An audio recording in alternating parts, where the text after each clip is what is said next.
This is how I make my infinity scarf and reversible hat on my 48 circular knitting machine. So this tutorial is mostly going to be for the infinity scarf with 3 color changes. So I use the Premier Anti-Pilling Everyday yarn, and this is 3 skeins that are 181 yards. It's a number 4 weighted yarn. So to start your infinity scarf, you want to use a waste yarn, and I like to do about 7 rows when I yarn on with my waste yarn, and you want it to be a high contrasting color to your project yarn. Make sure you zero out your counter, and now you're going to add in your project yarn, and I always like to start my rows at the white needle because it's a nice visual for me to look at. So now we're gonna yarn on with the project needle, and this scarf in total is 240 rows. So each color is going to be 80 rows. So this is the first color in 80 rows. And to make the project go quicker, once you get your tension and everything right, I also use my drill attachment to make it go a lot quicker. If your stitches are slipping or it's not spinning well, your yarn either might be too thick and it's getting caught in the machine. If they're slipping a lot, maybe slow down your rotations because it could be a thinner yarn or a very silky yarn. That seems to drop the stitch a little bit easier as well. So then this is to change color. Once I get to that white needle, I'm going to cut off the first color, and I'm going to add in my second color right between onto that white needle, between where the last needle is holding the first color, and then the white needle is going to start holding the second color. And then I make sure it's seated all the way down into that yarn holder so the stitches don't slip, and then I hold the ends together as I do a couple rounds hand cranking to make sure it doesn't slip out. And then I do just a loose knot and then crank about 5 or 6 rows, and then I add my drill attachment again, and I continue now doing another 80 rows in my second color. And I put the yarn into the middle tensioner hole, but I also like to hold onto the yarn, as you can see with my left hand, just so I can feel if there's any knots or tangles.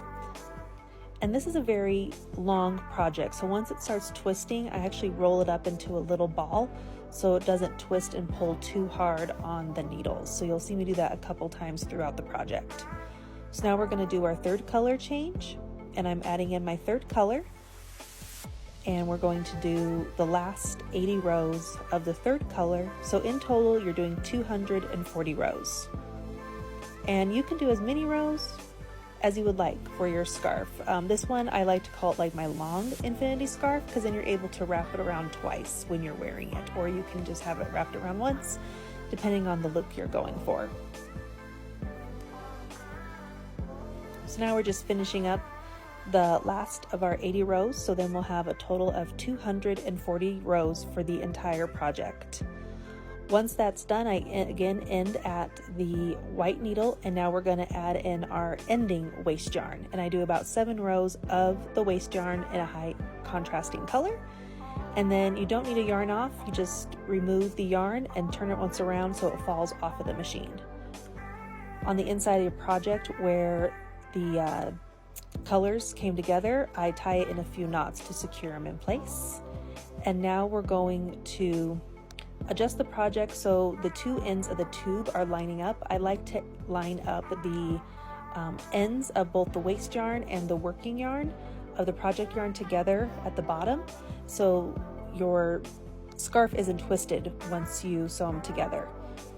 And then what you're going to do, and this is why it's important to have a high contrasting yarn, is so you can see the last or the first row of each color of your project of the working yarn, and you're going to slip stitch them together with your crochet hook. And so what you do is you pick up 1 stitch, so you have 1 loop on your hook, and then you go over and pick up a second loop, and so you have 2 loops on the hook, and then you pull one through the other, going back and forth, creating a slip stitch. And this is how you're creating a full round of your infinity scarf, and so you're binding the 2 ends of the tubes together. And just take your time when you're doing this. You want to make sure you do not miss any stitches. If you do and you don't catch it, it will unravel your project. So this is locking it in place so your project does not fall apart. And again, just another little close-up.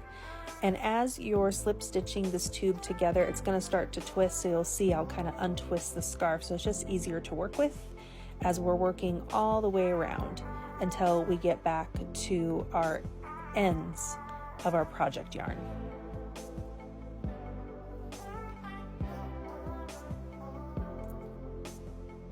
And now we're getting close to the first end of one of our project yarns, and I will slow it down to real time to see how I hold that end of the first project yarn I get to. And we're going to slip stitch that one into place to lock in the one side.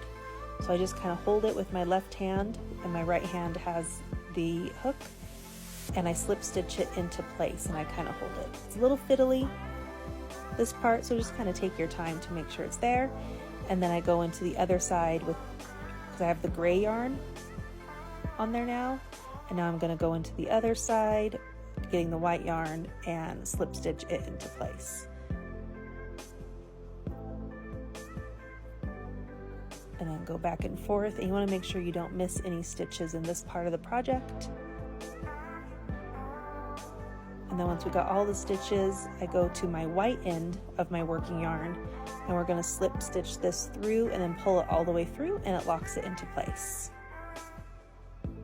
And then I'm just checking to make sure I didn't miss any stitches before I pull out my waste yarn. And we're going to pull out our waste yarn now. I have a tutorial showing this in real time. One side is going to come out super easy because that's the part that we just had dropped off our machine, so it's not locked in. The other side will be more difficult. You want to find the end, the very end of your waste yarn, the outer end, and you're going to pull it out all the way around once, because that was your yarn on, so it's locked in place. Once you pull it out all the way around, then it will drop the stitches once it's unlocked. Next, what we're going to do is we have just kind of two little gaps once we stitched everything together, and so I'm just kind of feeding those end yarns around to kind of close up those gaps to kind of make it look as seamless as possible. And I just kind of fiddle with it until I get to the way I like it to look. And it just takes a little practice, and then I knot it a couple times, and I feed in my excess yarn in and around, and then through in between the two layers of the tubes once it's done, and then I cut off the excess. And so now I'm just knotting it to secure it in place and feeding that extra yarn in between the two layers. And so here's the infinity scarf done, and this one's nice. You can wrap it 2 times, and he's 27 inches in length in total. And with the remainder of my yarn, I'm going to make a reversible beanie winter hat.